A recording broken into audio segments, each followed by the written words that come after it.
Et bien bonjour à tous et bienvenue sur ma chaîne YouTube. Ça fait super plaisir de vous retrouver pour cette nouvelle vidéo. Et là je vais visiter Nouméa sur 2 jours. Donc je vais vous montrer un maximum d'informations sur Nouméa. Et là on va commencer par le musée de la Nouvelle-Calédonie. Ça m'a coûté 200 francs. Allez c'est parti. Tu vois Nouméa c'est ici. Ce qui est super intéressant c'est qu'en fait sur chaque île en fait vous avez un dialecte. Tu vois, donc le Nengoné à Marée. Oui d'ailleurs il a un accent super bizarre. On dirait qu'ils sont en train de chanter quand ils parlent. Tu as le Dreu, tu as 2 langues à OVA, c'est exactement ça. Et après sur la Grande Terre, comme tu peux le voir, tu as plein de dialectes. Tu vas rapidement t'en rendre compte en arrivant en Calédonie. Donc le prix de l'entrée du musée 200 francs, ici c'est les francs pacifiques. 1 euro fait 120 francs pacifiques.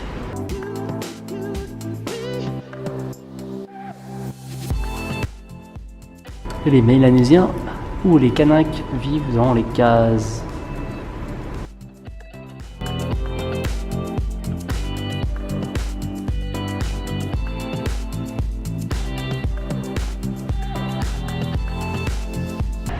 Et voilà les amis, la visite du musée de la Nouvelle-Calédonie en plein cœur de Nouméa est terminée. Franchement, excellent bilan, vous apprenez énormément de choses sur la culture kanak.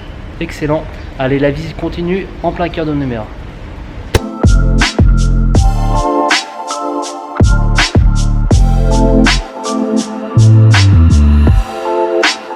Bon, je suis en plein centre de Nouméa et c'est ce qui ressort souvent des gens, des avis sur internet. C'est une ville qui manque quand même de dynamisme. Tout est fermé, là il est 14 h, il n'y a pas un commerce qui est ouvert. Je vais chercher un endroit pour manger, c'est très compliqué, ça va être l'heure de la sieste. Et voilà, j'ai trouvé un resto, la Cloche d'Or, on va voir si c'est ouvert, il est 13h45. Bonjour, vous êtes ouvert? Oui, c'est ouvert. Bon, c'est ouvert, c'est un miracle, il y a eu un gros moment de doute, mais 1h45, on peut encore manger à Nouméa. Et là je suis sur la place des Cocotiers, la place principale de Nouméa. Franchement c'est super sympa.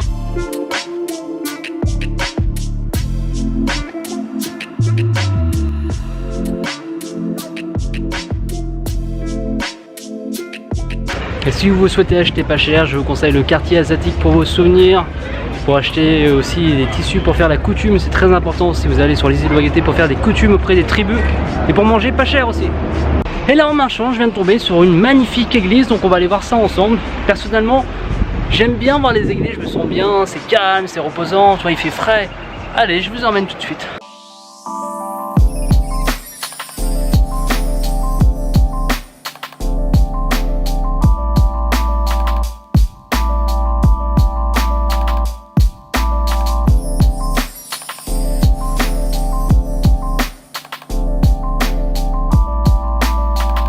Bon, il y a un truc qui est incroyable à Nouméa, c'est quand tu marches dans la rue, en fait, et que tu croises quelqu'un au loin et que t'es tout seul, vous êtes tout seul sur le trottoir, vous allez vous dire bonjour. Voilà, je sais pas si c'est que moi, mais en tout cas, dans les petites rues, les gens se disent bonjour.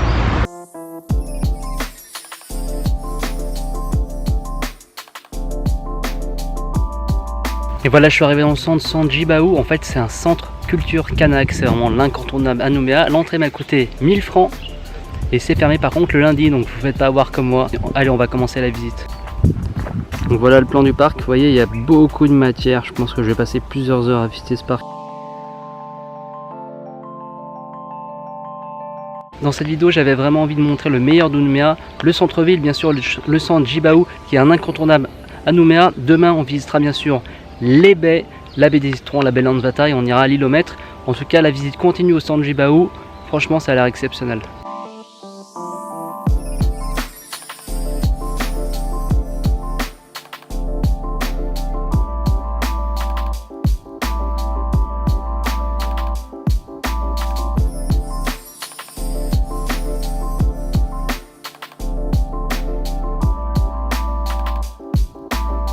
Et voilà les amis, je suis actuellement dans une case kanak. C'est là où les Kanaks habitent, en fait, les Mélanésiens. Je vous invite à regarder mes précédentes vidéos, notamment à Wabao à Marée, où j'en ai parlé, et à Wailou avec Guy.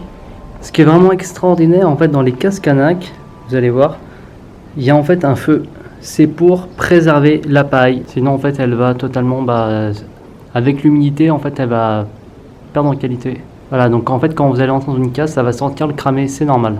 En discutant avec les locaux, la paille, il faut la changer bien sûr environ tous les 10 ans. Voilà pour information. Il y a forcément de l'usure avec le vent, la pluie, l'humidité. Voilà, c'est 10 ans. Je suis désolé d'avoir gardé mes lunettes de soleil, mais en fait j'ai une infection à l'œil. Et en fait... Ah, tu veux voir? T'as vu, c'est pas beau. Hein. Bon allez les amis, on continue la visite du centre Jibaou. Franchement, en fait quand tu rentres dans une case, tu vas voir le calme. C'est impressionnant, t'as l'impression d'être coupé complètement du monde dans une grotte. L'énorme avantage d'une case, c'est qu'en fait ça préserve la chaleur de l'extérieur. Et le deuxième vrai avantage, c'est que ça résiste aux cyclones. Donc ça, c'est pas du tout négligeable.